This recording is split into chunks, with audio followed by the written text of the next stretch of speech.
everyone, and welcome to Deckbuilding Derezzed. I'm your host, Code Marvelous, and today I am joined by LSK from Hello. Netrunner DB. And he's going to discuss with us his TGI Friday Endless Appetizers deck, which is currently burning up the front page. A very unique idea of an industrial genomics deck. But before we really get into that, I was wondering if LSK, you could go over a little bit about how you got into Netrunner and Mhm. what was kind of the preface that led to the creation of this deck. Well, I got into Netrunner almost exactly 2 years ago. I was a Magic the Gathering grinder who just drove from Pro Tour qualifier to Pro Tour qualifier, and I Okay. scrubbed out really early in one and just sold a bunch of rare cards and bought a Netrunner core set and I think Cyber Exodus, and just started playing it with the person I drove with between rounds, and I just kind of got addicted, Okay. and that that led to this. Yeah, I mean that's fair. So, for those of you who don't know, I can't imagine many people have gone it without playing at least one round, but in case you haven't, against this ID, Industrial Genomics is the 4515 Jinteki ID that says that the trash card of every card that has a trash cost, of course, is increased by one for each face down card in archives. So, explain a little bit, LSK, about how your build is trying to leverage that ability. Well, let's just talk about the creation of this deck for a second. Like when Kalagoda was spoiled, we all saw like the really interesting Jinteki cards that were released. I mean, I'm talking, of course, about Museum of History, which is the industrial genomics card in the pack. Right. And I figured that it might be cool to build a deck that maximizes that card's ability. So obviously, IG was the plant for that, but I tried a couple other IDs before settling in on this. Yeah. The, And the, for those of you guys who don't know, since the pack is pretty new, Museum of History requires that you have a 50 card or larger deck, which Industrial Genomics is one of the IDs where you maybe care about that the least. And it costs 0 influence if you do so. And then at the start of every turn, you can shuffle a card from archives back into R&D, so you can put snares back in. You can put failed traps and money back in. So it gives the deck a lot more legs as far as being able to pitch with impunity. So the question that Museum of History asks is, what card are you going to be shuffling back over and over? And for this deck, it just sort of ended up being Cerebral Cast. Like, it wasn't originally a Cerebral Cast build-around deck, but I found that like that was the card that I got a lot of use out of playing repeatedly, and I played it like 5, 6, 7, 8 times in a game. And Okay. so it gradually became a deck that tries to maximize Cerebral Cast. And so you can And shuffle it back repeatedly with Museum of History and threaten basically kills from meat damage or net damage. so can you explain a little bit about what Cerebrocast is doing in this deck, how it works? So, in the big picture of this deck, what we have is a large deck with agendas that you really don't want to bother scoring, and a whole bunch of traps, and a couple Ronins and Scorched Earths. So, what Cerebral Cast does is it lets you threaten the Scorch Kill first and foremost, and if the runner takes the tag, you want to have the Scorch to kill them. Otherwise, it's probably not worth playing Cerebral Cast unless you're bluffing, which you can do. But that means that they end up taking the brain damage instead. And when they take enough brain damage, it's trivial to kill a runner with a Ronin. So, like, obviously, Cerebral Cast keys off a successful run. So, a runner might just choose not to run, and that's also what the Ronins are for. They're there to threaten the flat line if the runner doesn't do anything at all. Okay. And normally, this whole process takes a really long time because you need to build up money, and you need to build up cards in hand, and you need to assemble the right cards. But Museum of History, in addition to letting you recur the Cerebral Cast, buys you a lot of time from like not running out of cards in your deck. Right. So, because one of I've been playing a variant of Canadian Graveyard for months, basically since Worlds, and one of the problems with it is if you get to the mid to late game and you've lost your kill condition, um, you often don't have enough cards left to survive and try to score out, or to threaten enough to score out. This deck, as long as they don't score, you can just run forever. Right. And I So, mean, Museum of History can be trash, but you can recur it with Museum of History. right. Or you can use the couple of Jackson Howards that you do have. So let's kind of go line by line, and let's Hmm. go through and discuss what's in here, why it's in here, and how it synergizes with what's going on. Of So course. we have 3 global food for the same reason a lot of decks that don't want to lose quickly are running global foods, just kind of keep the agenda density low, I imagine, to give us the Right. opportunity to set up this kill condition. We have to have 22 agenda points in our deck to get Museum of History to 0 influence. So this deck basically plays the 22 agenda points that are most obnoxious to steal, and 3 Right, CQ to sort of offset that. So really, there's kind of only 16 agenda points if you count the 3 for the Global Food Initiative and 3 from the CQs. right. And when you keep that in mind, along that same vein, we have 2 fetal AIs, which you also have to pay for, and also does net damage, Hmm. kind of working along with what we're going for. Then, of course, we have the ubiquitous in Jinteki, the 3 future perfects, which they have to win the side game to win. Well, I mean, you have to win the side game because you're the one who doesn't want them stolen. Like, it's really bad if you get those stolen. Yeah, no, it's pretty bad. So that's the agenda suite. It's 8 agendas total in 54 cards, which is still really low. Hmm. Um, so as far as assets, that's where a lot of IG decks really kind of differentiate themselves. We have 1 of Cerebral Overwriter. Now, Hmm. it's important to note that, as you mentioned, LSK, you have 3 Ronins and 1 Cerebral Overwriters, but you don't have Mushin no Shins, which I don't necessarily think is a bad thing, but will you explain I why I played you this didn't deck with include 2 them? Mushins for a while, and I found that like I just did not have enough Mushin targets to really justify playing it. Like a couple times I scored out like 3 points out of the deck just to get rid of those agendas. But I found that like you needed to have Mushin and the other card at the same time, and that's really difficult when you're also juggling Neural EMPs and Scorched Earth and Cerebral Casts. Okay. And so it's it's a good card. I would love to have it sometimes with this deck, but I couldn't figure out a way to make that work.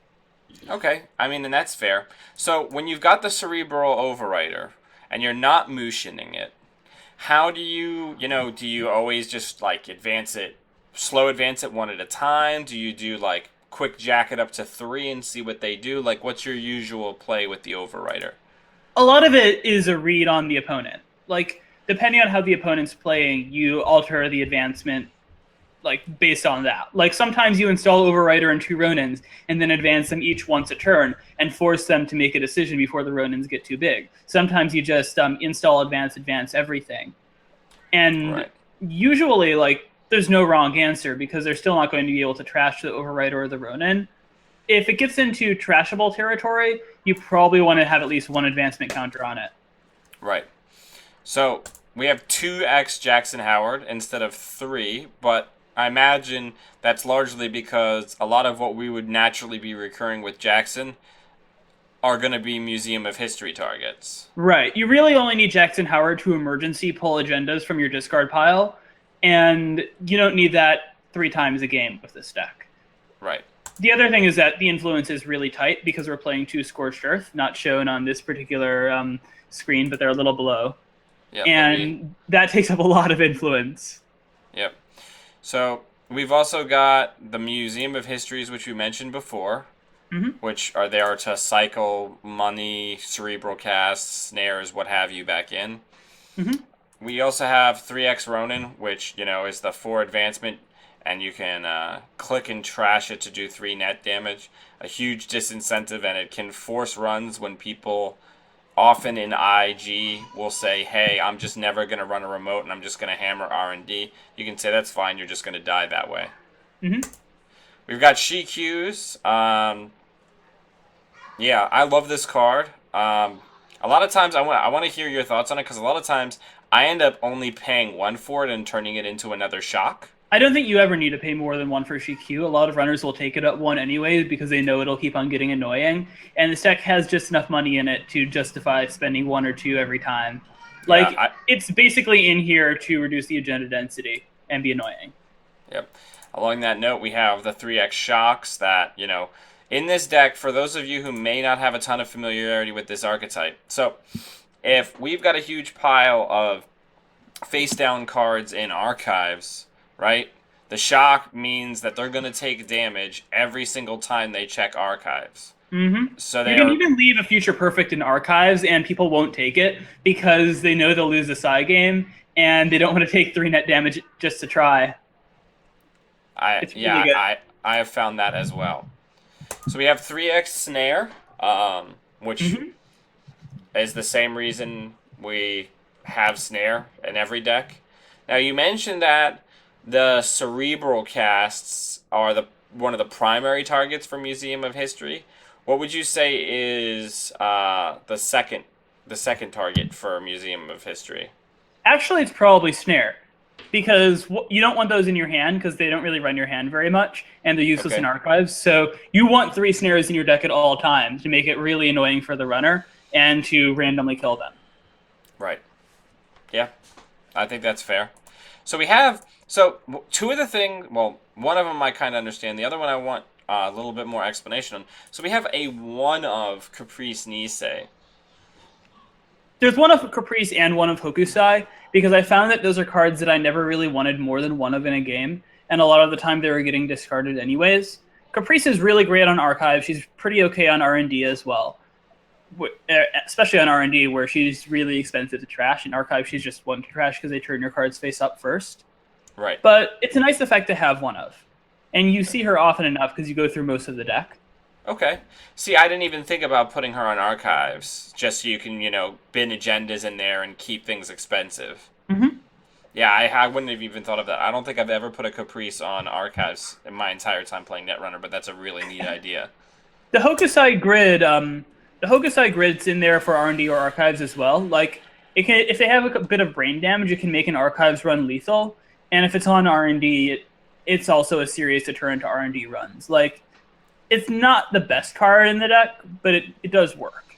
Yeah, and it's important to note that Hokusai Grid also, for IG, starting at a trash cost of 4 is not insignificant in Industrial Genomics.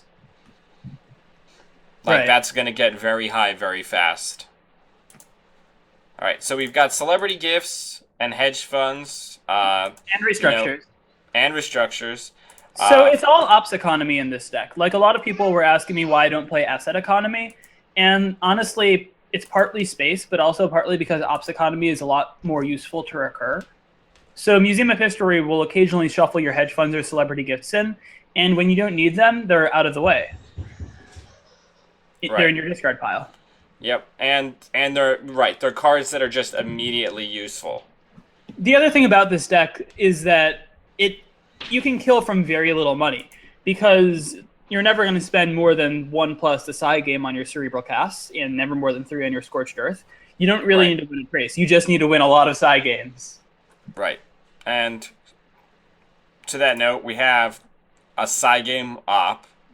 Mm-hmm. So for those of you who don't know, cerebral cast is 1 cost. If they made a successful run, that's a very important distinction. You and the runner play rock, paper, scissors, and if you win the side game, if they don't choose the same as you, they have to immediately choose to suffer 1 brain damage or take 1 tag.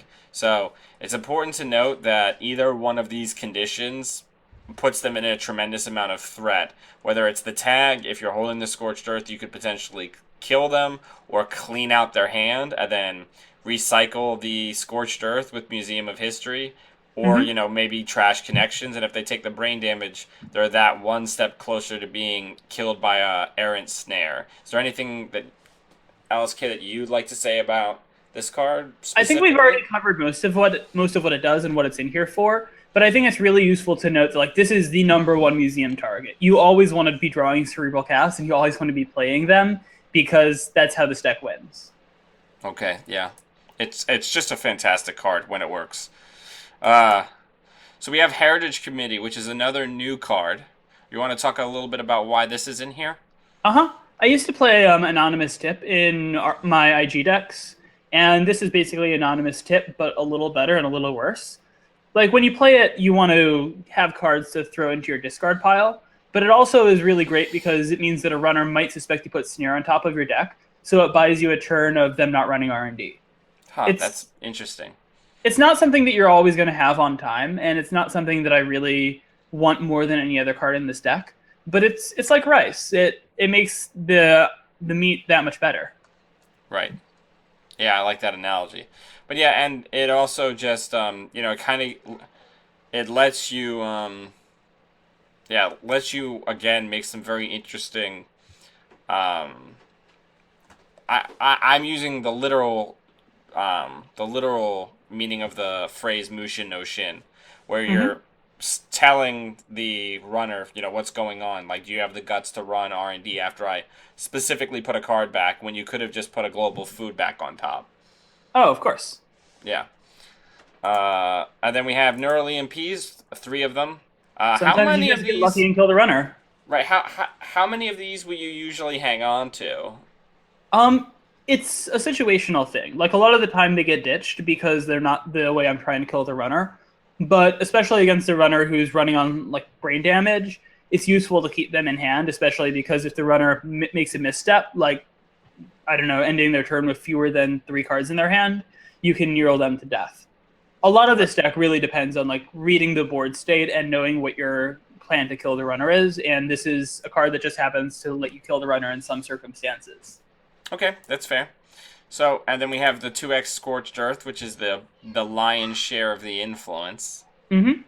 So, synergizes with Cerebral Cast tag. If they take that tag, you're going to be dropping 4 meat damage. So Mm-hmm. I imagine early on that before you published this list, people would not install their Plascretes against your deck. I mean, sometimes they did and sometimes they didn't. I think as soon as you see Cerebral Cast, you install Plascrete because people don't play Cerebral Cast if they're not playing tag-based effects. Like, Yeah. I don't think people weren't playing Plascrete because they didn't think I was playing Scorch. Okay. Really, if you see it Plascrete and they take a tag, you just have to Scorch through it, which is not that hard because you can recur everything. Right. So we've got 2 Ashigaros, which is a pretty meaty piece of ice from a cost standpoint. It's the 9 cost 4 strength barrier that says end the run for each card in HQ. Mm-hmm. Do you want to talk a little bit about what led you to include this pretty meaty barrier, whereas a lot of other IG decks tend to run either a small number of ice, and the ice that they do run tend to be pretty lightweight. So there's a couple things going on here. The first is that like an IG deck doesn't want to play a lot of ice because you really don't need to install a lot of ice. But because we're not playing a lot of ice, we want to play some really, really good ice because otherwise it's just going to be invalidated by the runner's normal running shtick. And we have enough spare money because we can recur our money, so we can afford 2 Ashigaru. So this guy can go over any central. Faust really hates Ashigaru. Like Faust is not going to get through an Ashigaru multiple times in a turn. And Right. it's similarly not Davidable, 7 to get through with Corroder, really hard for Lady to handle, and it's just a little too big to Parasite. So it's just like a really good meaty piece of ice that doesn't have a super easy answer and is a constant expense for the runner if they want to keep on running on a server. Right. Yeah, no, I can see that. Alright, so we have a 1x of Crick. I initially played this with more cricks, but I found that there aren't really that many assets that get trashed that you want to recur, and it's really useless in the early game, especially. So it's a one of. It's a good card. It's 6 on archives, and that's why you play it. Okay. We have 2x Cortex Lock, one of my favorite pieces of ice. Mm-hmm. So a lot of runners these days are actually running with like extra MU. So Cortex Lock is really good under those circumstances. It's not really cheap for any Sentry Breaker right now to get through, except maybe Mimic with a Data Sucker. It's 4 for Shrike, which is great, and it also just punishes runners who aren't sufficiently worried about your ice. Like if a runner is face checking, Cortex Lock is really good, Right. really good. We also have Komainu, Mm-hmm. It's which another card that Faust hates. It's a kill under a lot of circumstances, and it's just really obnoxious under others. yeah, I lost a game the other day when I was playing Bagbiter CT to a Komainu. Oh my god, that's so rough. Yeah, I didn't have my mimic. I didn't have my mimic down. Well, I'm not mimic. I have a 1 of Deus Ex in that deck, and I didn't have it down. Mm-hmm. Yeah, it's bad. It's bad So for you. yeah, this ice has just chosen to be really annoying, and I love it. Yeah, I mean, it's Komainu's fantastic, especially going into a world where people maybe we're seeing Parasite slightly less. Hmm. I'd say it's also pretty good. So, you wrote up a very good description on Netrunner DB, which obviously I'm going to be linking in the show notes for anybody who wants to read that. But Hmm. we're also going to be doing a test run, but you want to kind of give a high level overview, setting this up, kind of getting this off the ground when you're playing it for the first couple times. Well, honestly, the high level overview is that this deck is a blatant ploy to make deck of the week, and that's why there's like a cheesy description and bragging and a picture of the field museum, which was initially something else that I probably shouldn't be talking about. That's fine. Um, the the general overview is something that we kind of got it with the cards. Like, we want to make money, hold Cerebral Cast, play Cerebral Cast, confuse runners, annoy runners, kill runners. Right. Yeah. All right. Well, LSK, thank you very much for coming on to go over this very interesting deck archetype. Mm-hmm. Everybody, stay tuned. We're going to do a test run video where we run the deck and see how we can do. Sweet. LSK, you want to let everybody know where you can be found online? Like, Um, I'm not sure what the best way to reach me is, but like Chicagoland Netrunner, I'm Asher there. I do a lot in the Chicago area, and you can also reach me on the StimHack forums as just Asher, ASHER. Or if you can find a way to, if you find LSK on Netrunner DB, that's me. So just comment on my deck list. cool. All right. Thanks very much, man. Mm-hmm. All right, everybody, you can find A&R Black Hats on Facebook, YouTube, iTunes, and SoundCloud. We'll catch you all next time.